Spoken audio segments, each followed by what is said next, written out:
जी नमस्कार दोस्तों एवं गुड मॉर्निंग फ्रेंड्स। आज जितने भी रिसर्च स्कॉलर हैं, चाहे वो पीएचडी कर रहे हैं या पीएचडी करने की सोच रहे हैं, जो हमारे जितने भी रिसर्चर हैं, जो किसी भी पत्रिकाओं में, किसी भी जर्नल्स में अपना पेपर पब्लिकेशन के बारे में सोच रहे हैं, तो यह वीडियो उनके लिए पूरा लाभदायक होगा।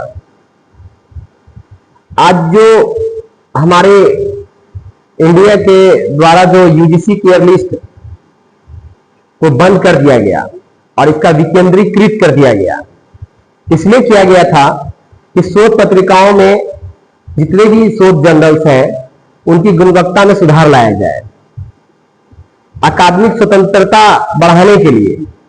लेकिन इसकी खामियाजा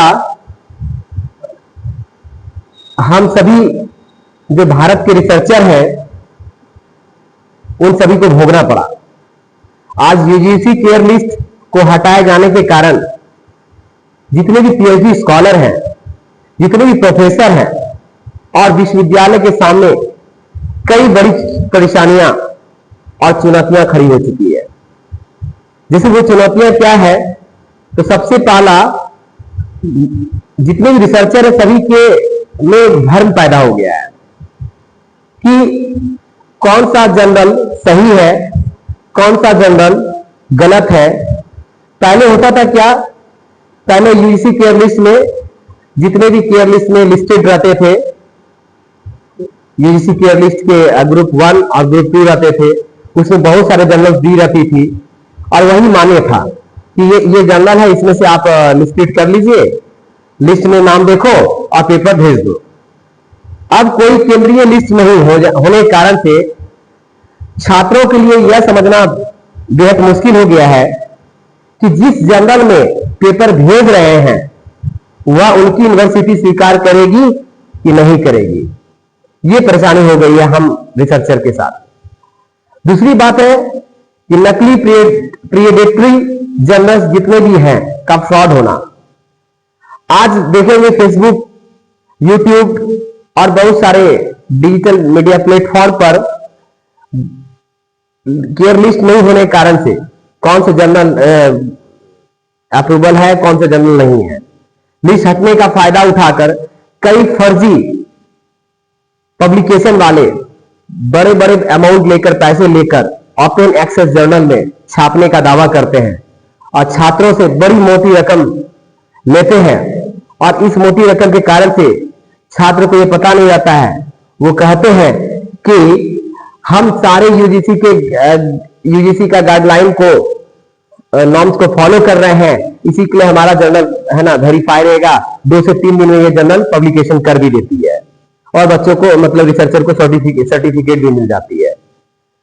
लेकिन अब है कि ये यूजीसी केयर अप्रूव जो 2026 का फर्जी लोगो जो लगा रहे हैं, छात्रों से मोटे फीस वसूल रहे हैं, जबकि असल में ऐसी कोई लिस्ट अब बची ही नहीं है कि वो यूजीसी से अप्रूवल है, क्योंकि यूजीसी ने साफ कर दिया है कि हमारे लिस्ट से आपको अब कोई मतलब नहीं है। अब इससे तीसरा चीज क्या हो रहा है कि जो भी थीसिस जो है रिजेक्ट होने का डर हो चुका है। सबसे बड़ी परेशानी उन छात्रों को हो रही है, उन रिसर्चर को हो रही है, उन स्कॉलर्स को हो रही है जो अपनी थीसिस को जमा करने के करीब हैं, उनकी राइटिंग हो चुकी है, वो थीसिस अब जमा करने के लिए जा रहे हैं। अब अगर छात्र ने पुराने नियम के हिसाब से फर्जी जर्नल में पेपर छपवा लिया है और यूनिवर्सिटी ने नए नियमों जैसे स्कॉपस और वेब साइंस जैसे अनिवार्य करना मान लिया है, देकर उसे मानने से इनकार कर दिया कि आपने पुराने नियम के आधार पर छपवाया है, तो छात्र की डिग्री अमान्य और थीसिस रिजेक्ट होने का खतरा बन जाता है। इतना ही नहीं दोस्तों,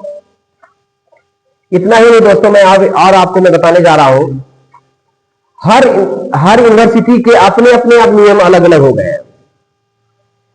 यूजीसी ने फैसला विश्वविद्यालय पे छोड़ दिया है। इसके कारण देश के अलग अलग यूनिवर्सिटी ने अपने अलग अलग नियम बना लिए हैं। एक जनरल जो दिल्ली यूनिवर्सिटी में मान्य हो जाती है, यह मुमकिन नहीं है कि वह किसी और अन्य राज्य में यूनिवर्सिटी में यह मान्य हो, मतलब वो अमान्य घोषित कर दिया जाता है। अब इससे छात्रों को भारी असमंजस में पड़ गए हैं कि किस जनरल में हम कराएं। इस कॉपी इंडेक्स तो है ही है, मूल्यांकन का अतिरिक्त बोझ हमारे शोधकर्ता और उनकी यूनिवर्सिटी के समितियों को खुद झेलनी पड़ रही है। यूजीसी के 8 सुझाव मापदंडों के आधार पर हर जर्नल के साथ रिव्यू प्रोसेस के साथ एक्सेस की जांच करनी पड़ रही है। इस काम में बहुत समय बर्बाद हो रहा है, कैसे उसको मान्य दिया जाए। ऐसे थीसिस जो है वो रिजेक्शन के मामले पर है। अब आप देख लीजिए कि स्कॉपस इंडेक्सिंग इंटरनेशनल जर्नल है, उसमें कुछ नेशनल इंटरनेशनल जर्नल ज्यादा करके हैं। इंडियन जर्नल के बहुत सारे जर्नल को उसमें से हटा दिया गया है।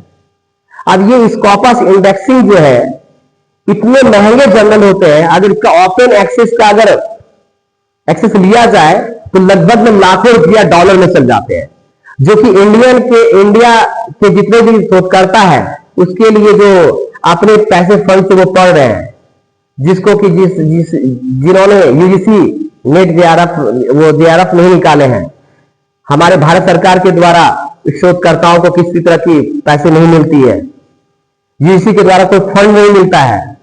अब ये छात्र अपने पॉकेट से इतनी मोटी रकम लगाकर किस तरह से